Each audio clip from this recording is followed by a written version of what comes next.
할렐루야. 네, 할렐루야. 네, 우리 주님을 찬양합니다. 여러분, 오늘 읽으신 말씀은 누가복음 3장 1절에서 14절까지의 말씀입니다. 이 세례 요한에 대해서 계속적으로 이야기하고 있는데요. 오늘 본문 누가복음 3장 1절 보시면은 이 예수님 그리고 그에 앞선 세례 요한, 사실 이 예수님 앞에 세례 요한이 있다고 해서 시간 간격이 크게 있는 것이 아닙니다. 대략 예수님과 세례 요한은 6개월 정도 차이가 나죠. 그러니까 그렇게 거의 동갑 내지는 뭐 한 살 형 뭐 이런 느낌이에요. 그러니까 동시대 그냥 같이 활동한 겁니다. 그렇죠. 다만 예수님이 공생의 사역에 자신의 모습을 드러내시기에 앞서 세례 요한이 이미 그 명성을 갖고 설교를 했던 예언자였고, 그리고 그의 이름이 이렇게 쭉 널리 퍼진 것인데요. 그 배경에 대해서, 역사적 배경에 대해서 누가가 아주 꼼꼼하게 적고 있습니다. 그것이 3장 1절이죠. 제가 읽겠습니다. 디베료 황제가 통치한 지 15해 곧 본디오 빌라도가 유대의 총독으로, 현재 유대에 있어서는 본디오 빌라도가 총독이다라는 것이고요. 그 유대 지역의 분봉 왕들이 있죠. 갈릴리 지역에선 헤롯입니다. 그리고 그 동생 빌립이 이두레 드라고니 지방의 분봉 왕이고요. 루타니아가 아빌렌의 분봉 왕이고요. 이렇게 이 당시의 시대상에 있어서 왕들과 황제 이름을 적는데, 이것은 역사 기술에 있어서 지극히 상식적이고 당연한 것이죠. 조선의 역사를 어떻게 기록해야 합니까? 기본적으로 왕조실록입니다. 그래서 세종 몇 년, 세종 몇 년, 태조 몇 년, 이렇게 쭉 가잖아요. 당연히 역사 기록이 그렇게 되는 것인데, 아주 누가가 잘 적는 것을 볼 수 있습니다. 자, 이것이 이제 정치에 있어서 리더십이 누구인지를 적고 있는 것이고, 자, 2절을 보시면 안나스와 가야바가 대제사장으로 있을 때, 이 안나스와 가야바도 이제 친인척 관계죠. 장인입니다. 안나스가 가야바의 장인으로 볼 수 있습니다. 네, 그래서 이 두 사람이 대제사장으로 있을 때에, 자, 2절 한번 같이 읽도록 하겠습니다. 시작. 안나스와 가야바가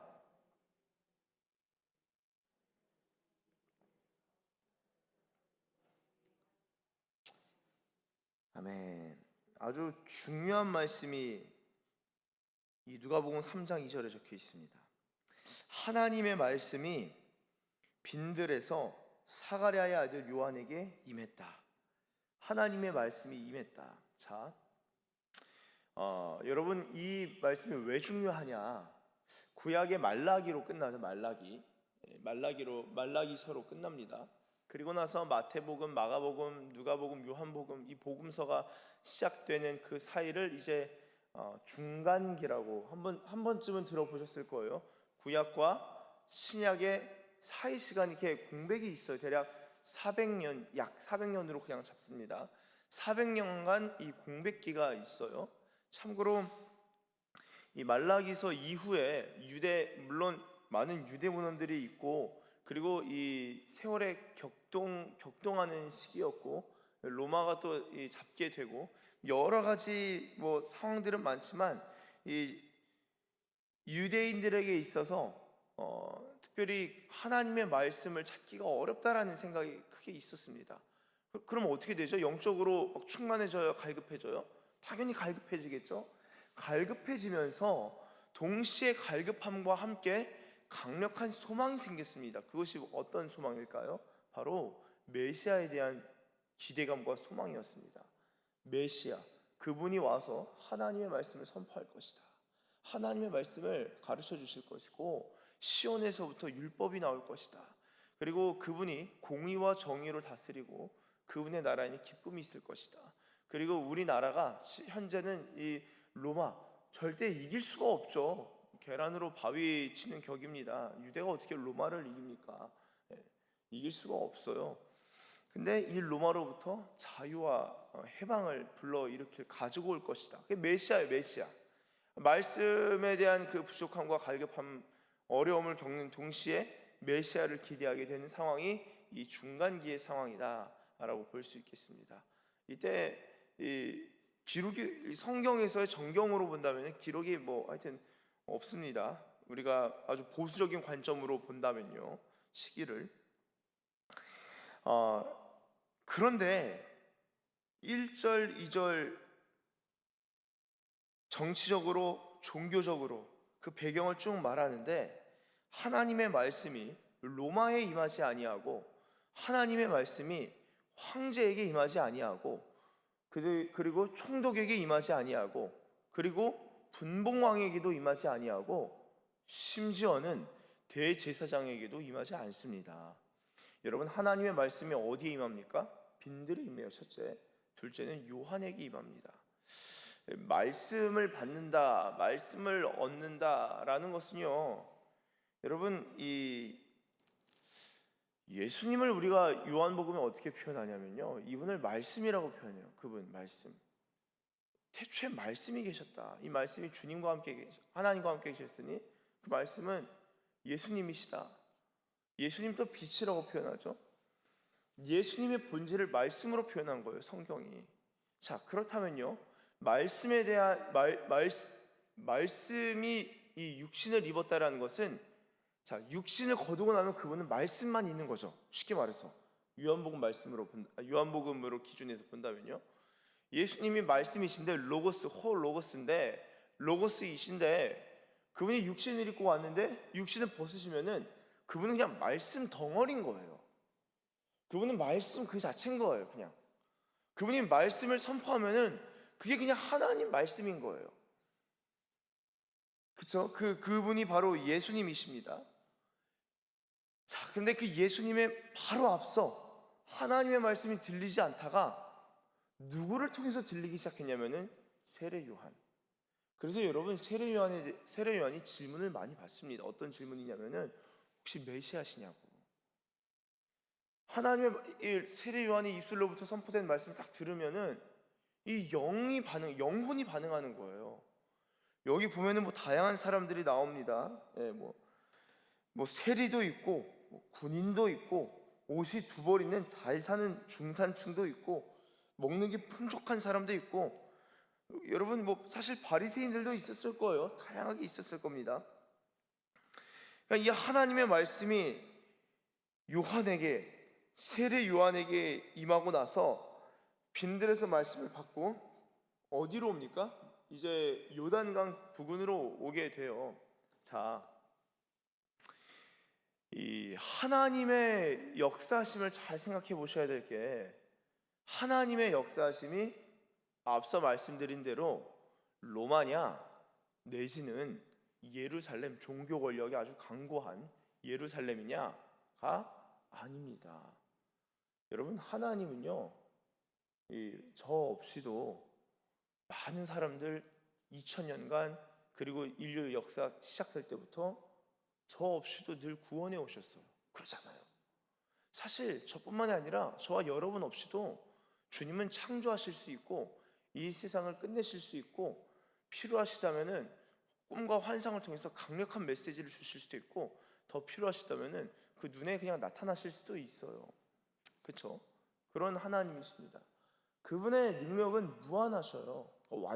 무한하신데 그게 완전하고 온전하게 나타납니다. 어떤 하나의 그 어그러짐이 없이 그분은 그분의 계획을 탁월하게 성취하셔요. 자, 근데 그분이 일하시는 방식을 우리가 좀 이해해야 됩니다. 우리는요, 내가 예루살렘 대제사장 돼서 선한 영향력 미치면 되겠다. 여러분, 그거 중요합니까? 중요해요. 그것도 귀한 일입니다. 내가 로마의 분봉왕 정도는 돼서 이 세상에 빛과 소금으로 선한 영향력 미쳐야지. 그거 중요합니까? 그거 중요합니다. 자, 그런데 중요한데 본질만 남기고 본질만 생각하고 본질만 좀 고려해 본다면요, 여러분, 세례 요한은요 모태로부터 성령 충만함 받았잖아요. 우리가 주님의 인도하심 따라 인생을 살겠습니다 라고 한다면요, 그거 어느 정도 원하느냐 진짜로. 여러분, 그냥 내 다음 스텝, 내 다음 진로에 있어서 주님이 좀 잘 인도해 주시길 원합니다. 좀 어렵지 않고 일 좀 잘 풀리면 좋겠어요의 수준에서 주님의 인도하심을 구하는가, 아니면은 주님이 목자시니까 주님 원하시는 대로 인도해 주세요. 주님은 무조건 푸른 풀밭에 누이실 거잖아요. 주님 말씀이 있는 곳으로 인도해 주세요라고 정말 그 인도하심에 있어서 전적인 주권을 주님께 맡겨드리느냐, 완전히 다른 차원의 인도하심이 열립니다. 더 뭐 힘들다 덜 힘들다가 아니라 주님을 깊이 만날 수 있는 그런 간구가 있다는 거예요. 그런 차원에. 여러분, 세례 요한은 모태로부터 성령 충만함 받고 그는 그의 태어남이 주님의 나심을 준비하는 아주 하나님의 그 예정 가운데 있었던 아주 중요한 인물이었잖아요. 하나님이 그를 예루살렘에서 키우실 수도 있었다고요. 하나님이 그를 유대에 있어서 정치적 지도자로 성장시킨 다음에 로마로 가서 유학도 보내고 여러 일도 하나님께서 경험하게 하실 수도 있었다는 거예요. 그런데 세례 요한에게 세례 요한이라는 사람을 특정해서 하나님은 어떤 것을 주셨냐? 하나님의 말씀을 주셨는데, 그것은요, 하나님의 말씀을 받을 수 있는 사람이 되게 하기 위하여서 하나님은 광야를 세팅하셨다. 그래서 대제사장 이름이 아주 명시가 되어 있는 거예요. 안나스와 가야바가 있음에도 불구하고 대제사장이, 그 해의 대제사장이 하나님의 말씀을 선포하고 비전을 선포해야 되는데 얼렁뚱땅한 것 같아요. 이거 엉뚱해요. 말씀이 광야에 임해버린 거예요, 세례 요한에게. 여러분, 한 가지 생각해야 될 게, 예수님은 어디서 나셨죠? 예루살렘에서 나셨습니까? 아니죠.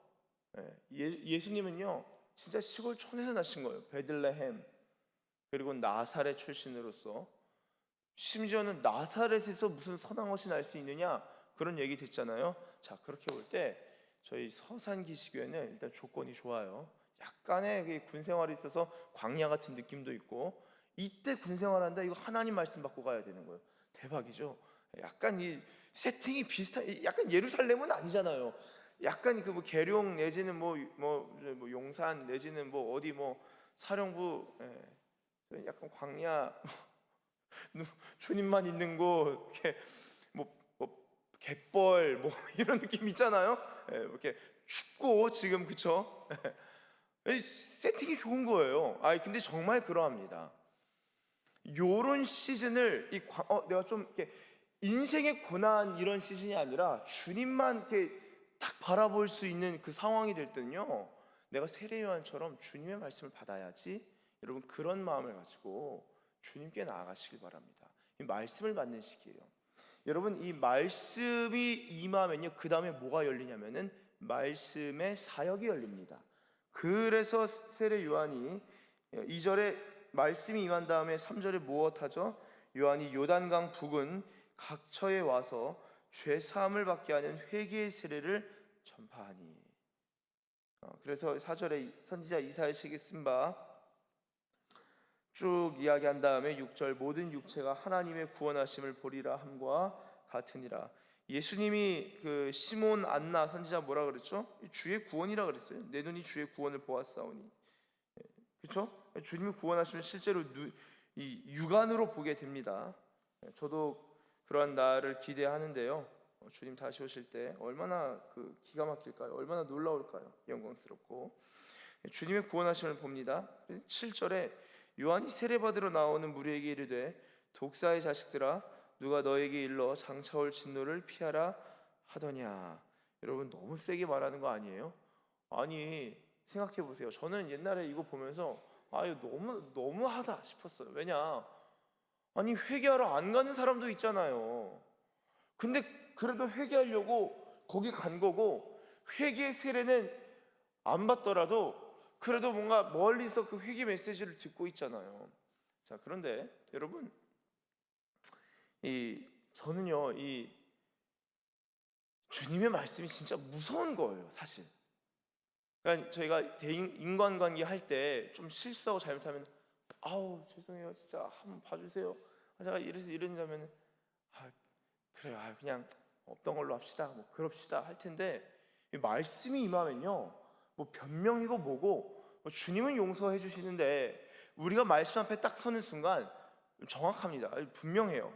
너는 어떻게 생각하냐가 아니라 하나님이 이렇게 말씀하신다예요. 너는 어떻게 생각해? 그게 아니라 하나님이 이렇게 말씀하신다라는 거예요. 내가 이거 좀 괜찮은데, 주님의 말씀이 조명하는 거예요. 조명 빛으로 딱 조명하는 순간 먼지 아주 그냥 찌꺼기들이 그냥 눈에 훤히 보입니다. 이게 말이요 그런 게 아니라 그냥 보인다는 거예요. 그러니까 만약에 우리 안에서 이렇게 그렇다고 제가 주일 예배 와서 독사의 자식들아, 사랑하는 성도 여러분들, 세례 베풀기 전에 독사의 자식아 그러면서 회개하고 세례 받으셔, 그렇지는 않겠죠. 자, 그런데 누가 그렇게 말하지 않더라도 말씀이 임하고 성령님이 임하시면요, 우리 내면의 조명이 강력하게 비춰지는 거예요. 정말로 비춰집니다. 그러면은 내가 누가 알려줘서 독사의 자식이 아니라 내가 나를 아는 거예요. 이 독사의 자식이구나, 본질이 이 마귀의 자손이었구나. 에베소 2장 1절에서 허물과 죄로 죽었었구나, 이걸 깨닫게 되는 거예요. 여러분, 그걸 깨달으셔야 합니다. 우리는 자꾸 예루살렘과 로마를 염두에 두고 기도하는데요, 그 기도 주님이 들어주셔요. 그 인도해 주십니다. 인도 안 하시는 거 아니에요. 그 정도 수준 주님이 쉽게 인도해 주셔요. 근데 그런 인도에 하나님 사실 크게 관심이 없어요. 제가 주님 A 교회로 갈까요? B 교회로 갈까요? 이 중요한 기도예요. 저한테는 아주 중요한 기도일 거예요, 이후에. 그런데요, 이게 제가 주님을, 이게 진짜 주님을 크게 보는 믿음을 딱 보는 순간 그 중요하지 않아요. 모든 주님의 관심사는 동행에 있습니다. 주님과 동행하는 거. 우리는 예루살렘이냐 로마냐 하는데 주님 말씀은 광야에 임한다니까요. 그러니까 주님의 관심사가 뭔지를 많이 생각해 봐야 합니다, 우리가. 여러분, 이게 독사의 자식이라는 게 누가 알려줘서 깨닫는 게 아니라 그냥 알아버리는 거예요. 성령으로 말미암아 그냥 알아버리는 거예요. 그러면서 8절, 그러므로 회개에 합당한 열매를 맺고 속으로 아브라함이 우리 조상이라 말하지 말라. 내가 너에게 이르노니 하나님이 능히 이 돌들로도 아브라함의 자손이 되게 하시리라. 여러분, 돌은 무엇입니까? 광야에는요, 금도 없고 은도 없고 돌만 있어요. 발에 탁 새이는 게 돌입니다. 그래서 돌이요, 아주 하찮은 존재이고 아주 성가시쳐요, 때로는. 여러분, 그들은 이제 샌들 신고 다니잖아요. 그마저도 없으면 그냥 맨발로 다닐 거예요.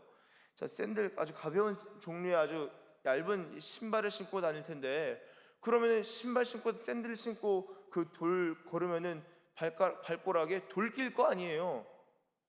그러면 귀찮잖아요. 돌 털 거 아니에요. 그 돌과 아브라함의 자손이라는 것은요, 유대인들에게 있어서, 특히 바리새인, 사두개인들에게 있어서 아브라함의 자손이라는 것은요, 가장 존귀한 사람입니다.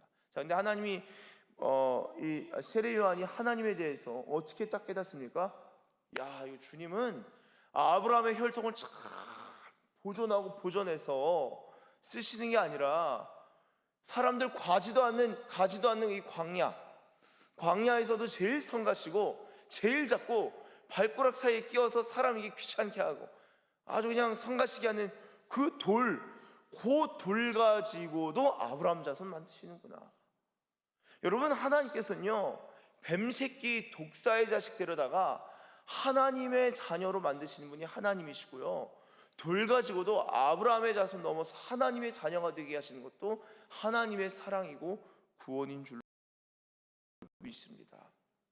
여러분, 그래서 우리 스스로 내가 아브라함의 자손인데, 내가 기도 좀 하는데, 내가 새벽 예배 좀 하는데, 여러분, 새벽 예배 오래 하실수록 내가 정말 주님의 긍휼 없이는, 주님의 긍휼이 나에게 부어지지 않고는 내가 살 수 없구나, 그것을 눈물로 고백할 수 있는 하나님의 긍휼이 우리 영혼에 살아 숨쉬는 그러한 은혜가 있으시길 예수님의 이름으로 축복합니다.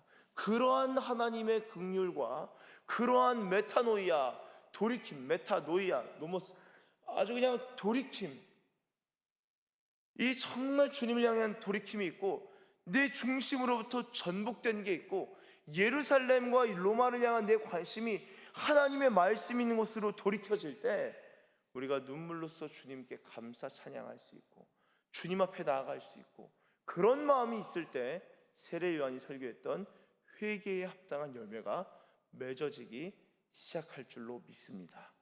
여러분, 우리가 하나님께로 나아가고 말씀을 경험하는, 말씀을 받는 그러한 하나님의 말씀의 사람들, 존귀한 하나님의 자녀들 되시길 예수님의 이름으로 축원합니다. 기도하겠습니다.